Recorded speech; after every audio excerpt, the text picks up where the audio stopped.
Robotic surgery म्हटलं की महागडा विषय आला। मात्र नागपूर मेडिकल कॉलेजने आतापर्यंत 200 पेक्षा जास्त रोबोटिक सर्जरी केलेल्या आहेत। त्यातच देशातील पहिलीच अशी बायपास सर्जरी सुद्धा रोबोटिकच्या माध्यमातून करण्यात आलेली आहे। मेडिकल कॉलेजचे डीन राज गजभिये सर आपल्या सोबत आहे। सर काय सांगाल, एक प्रकारे हा इतिहासच रचला मेडिकल कॉलेज?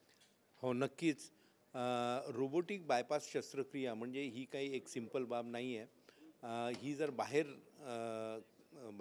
प्रायव्हेट हॉस्पिटलमध्ये जर आपण करायला गेलो तर खूप खर्च येतो, 10-15 लाख रुपयाचा खर्च येतो। पण ही रोबोटिक शस्त्रक्रिया आपल्या इथे निशुल्क झालेली आहे। ही पहिल्यांदाच आपण आपल्या इन्स्टिट्यूशनमध्ये ही शस्त्रक्रिया झालेली आहे। त्याचप्रमाणे सेंट्रल इंडियामध्ये पण ही पहिल्यांदाच झालेली आहे। बहुतेक रोबोटिक बायपास शस्त्रक्रिया ही गव्हर्नमेंट इन्स्टिट्यूटमध्ये इवन देशात ही पहिली शस्त्रक्रिया राहू शकते। आतापर्यंत आपण 1 वर्ष झालेला आहे रोबोट आपल्या इथे इन्स्टॉल होऊन। एका वर्षात आपण 200 शस्त्रक्रिया रोबोटिक केलेल्या आहेत वेगवेगळ्या डिपार्टमेंटच्या। तर इतक्या कमी वेळात इतक्या जास्त शस्त्रक्रिया ही पण एक देशातली पहिलीच म्हणजे पहिल्यांदाच असं असेल की असं या झालेल्या आहेत म्हणून।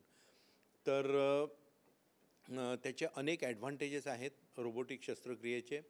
आणि छोट्याशा होलमधनं ही शस्त्रक्रिया केली जाते। आत्ताच आपण ही जी बायपास शस्त्रक्रिया केली ही पण निशुल्क झालेली आहे। रुग्णाला कोणताही खर्च आलेला नाही। त्याचप्रमाणे रुग्ण अतिशय म्हणजे रुग्णाला पेन नव्हतं, ब्लड लॉस कमी होतो, याच्यामध्ये इन्फेक्शनचे चान्सेस अतिशय कमी असतात।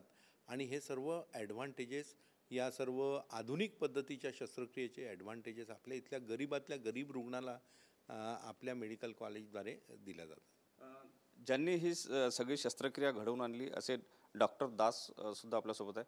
सर काय सांगाल, जनरली ज्या केल्या जातात सर्जरी त्यात आणि या रोबोटिक सर्जरीमध्ये नेमकं काय?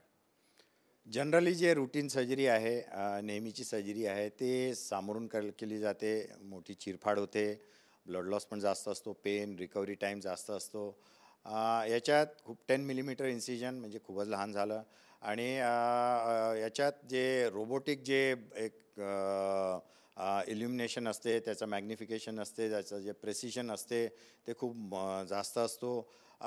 जे चिरफाड एकदम लहान छोट्या इन्सिजन मधून केले जाते, त्याच्यामुळे ब्लड लॉस नाहीसारखाच असतो, पेन पण नाहीसारखाच असतो, खूप कमी असतो, त्याच्यामुळे रिकव्हरी टाईम जास्त असते। आणि पेशंटचा एक सॅटिस्फॅक्शन चांगला असतो, कॉस्मेसिस पण चांगला आहे, आणि इन्फेक्शन पण कमी असते। तर ही सारी आता एका होलवर म्हणजे एका छिद्रावर केली गेलेली आहे। पुढच्या काळामध्ये यामध्ये आणखी वाढ होणार, क्रिटिकल सर्जरी सुद्धा रोबोटिकच्या माध्यमातून?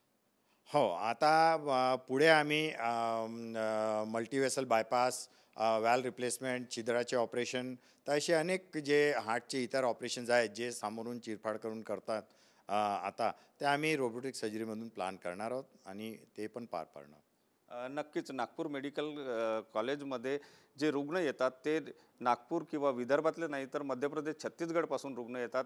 त्या दृष्टिकोनातून जर आपण बघितलं तर नागपूरचं मेडिकल कॉलेज हे कुठेतरी रुग्णांसाठी आता वरदान ठरताना पाहायला मिळते।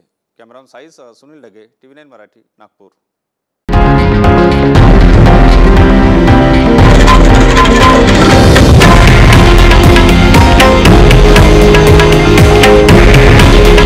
हे आहे देशातील नंबर 1 न्यूज नेटवर्क आणि आपण पाहत आहात TV9 मराठी। काळजी तुमची, हित महाराष्ट्राचं।